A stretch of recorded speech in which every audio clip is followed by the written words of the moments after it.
ang Binibining Basay at ngayon ay aming ibabahagi ang iba't ibang items na aming ginawa at kung paano ito gagamitin sa pagtuturo.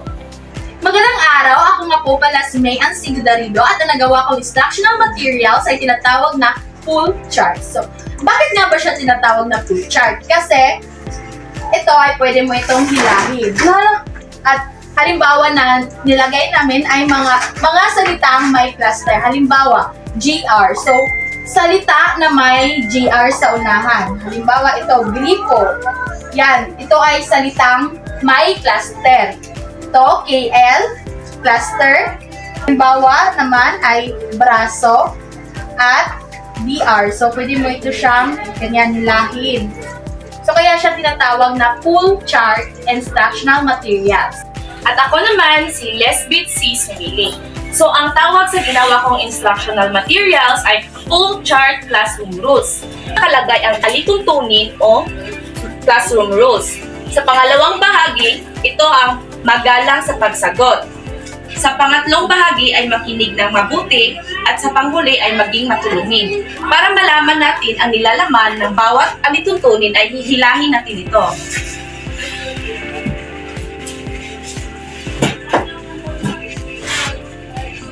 At ang panghuli.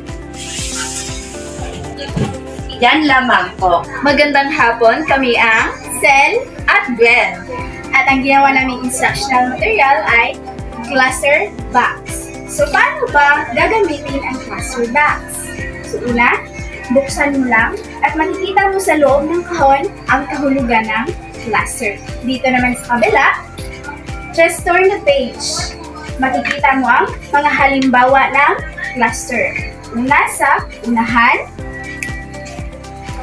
gitna, at hulihan na halimbawa ng mga cluster. At sa likod na bahagi naman ng cluster box natin ay ang gawain, kung saan makikita natin ang mga tinatawag nating gawain na pick me up, pick me state. So, sa loob dito nakapaloob ang mga salita kung saan bubungkitin ng mga mag-aaral at maaari nila itong silang pipili ng i-a-act ba nila or is-state. So, ito ang aming cluster box. At ako naman, si Mel Anjoy Sueco. At ngayon ang aking ginawang items ay ang simpleng flowchart. Dito nakapaloob ang mga ibig sabihin ng paksa na iyong tatalakayin. Kagaya na lamang ng ginawa ko. Dito nakapaloob ang ibig sabihin ng cluster. Na ang cluster ay isang kambal katinig ng mga salitang mayroong magkadikit na o kabit na dalawang katinig sa iisang pantig lamang. At ngayon naman ay nandito ang kanyang mga halimbawa. Blosa, krema, grasa, braso, klase, at pagkain. Dito naman sa blosa ay may dalawang katinig na nakapaloob sa iisang pantig lamang. At kung paano ito gagamitin, kadalasan itong nakatiklop at dahan-dahang binubuksan habang patuloy kayong nag-i-explain sa inyong paksa.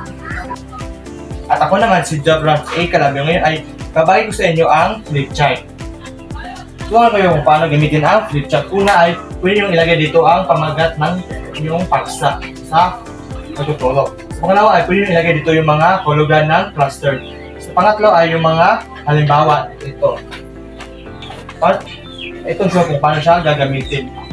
At yung at iba naman ay pwede yung mga paglagyan ng mga aktibidad sa mga cluster o mga aktibidad ninyo.